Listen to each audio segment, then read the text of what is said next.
Tingin. Noah, anong masasabi mo? Bigay ako thank you kay Lord. Sinigyan ka tayo ng baby pa. Masayang sinalubong ng aming pamilya ang pagsapit ng bagong taon habang sabay-sabay naming binalikan ang mga pangyayaring humubog sa amin sa buong taon ng 2025. Ngunit mas nanaig ang pagmamahal at pagkakaisa. Isa sa pinakamabigat naming pinagdaanan ay ang patuloy na paghahanap sa aming kapatid na may kapansanan. Araw at gabi, panalangin ang aming sandigan.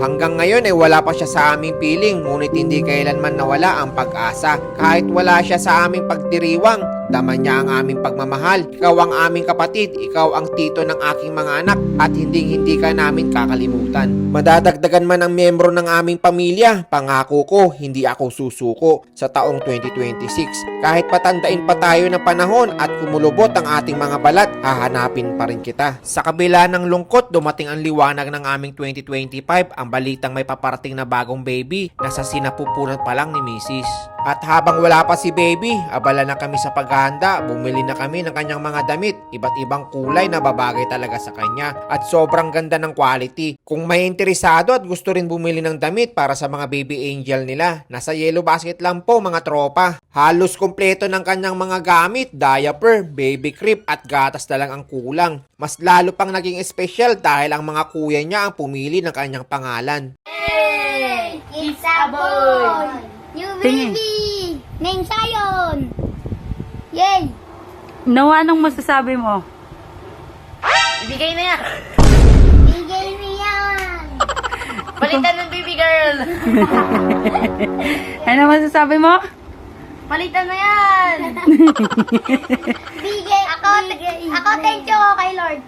Kasi kahit di baby girl, binigyan ka tayo ng baby pa rin. Tama yun.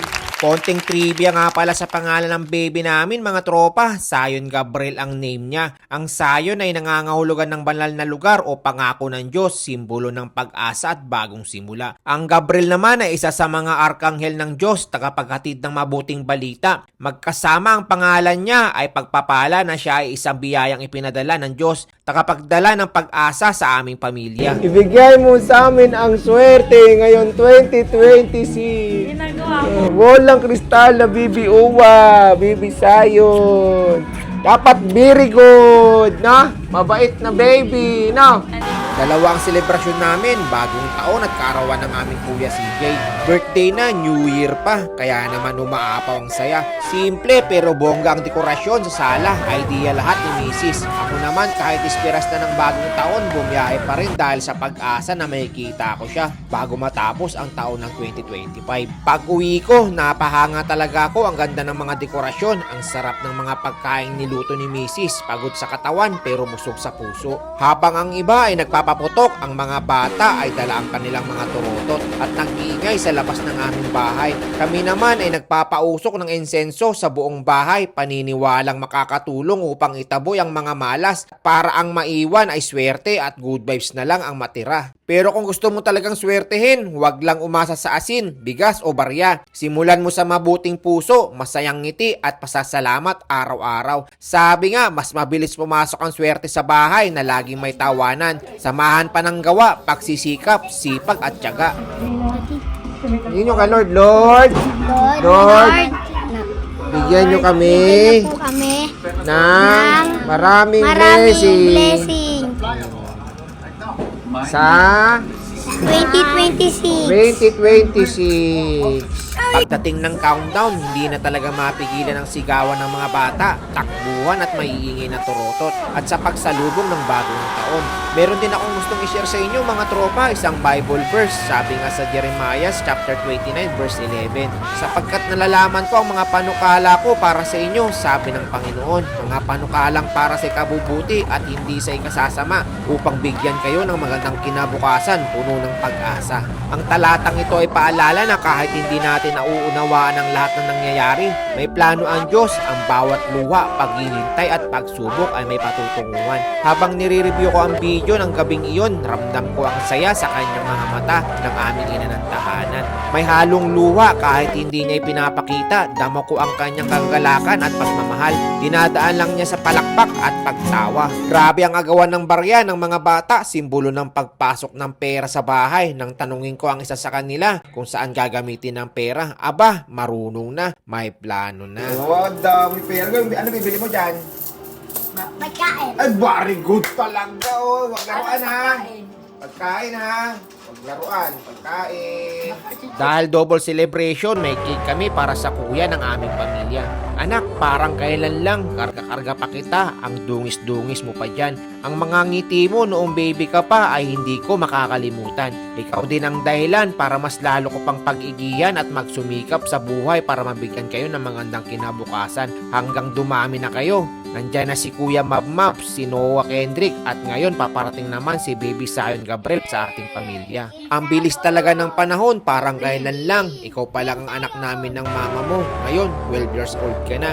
Binata ka na talaga, ilang taon pa, nasa high school ka na. Tapos magkukolehiyo, magtatapos, magtatrabaho, magkakaroon ng sariling pamilya at iiwan mo na rin kami ng mama mo. Kaya habang maliit pa kayo, lulubusin namin ang bawat yakap, tawanan at kalukuhan nyo.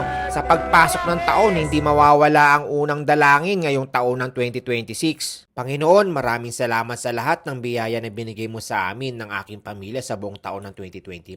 Ang kapayapaan, katahimikan at punong-puno ng pagmamahal sa aming mga puso. Maraming salamat sa pag-adya mo sa amin sa lahat ng masasama. Muli, kami ay humihiling sa inyo, Panginoon, patnubayan niyo muli kami sa pagharap sa bagong taon ng 2026. Huwag niyo po kaming hayaan na gumawa ng mga desisyon na pwede namin ikapapahamak. Bigyan niyo po kami ng malusog na pangangatawan at malayo sa sakit. Tulungan niyo rin po kami na mahanap namin ang aming kapatid na nawawala at may kapansanan.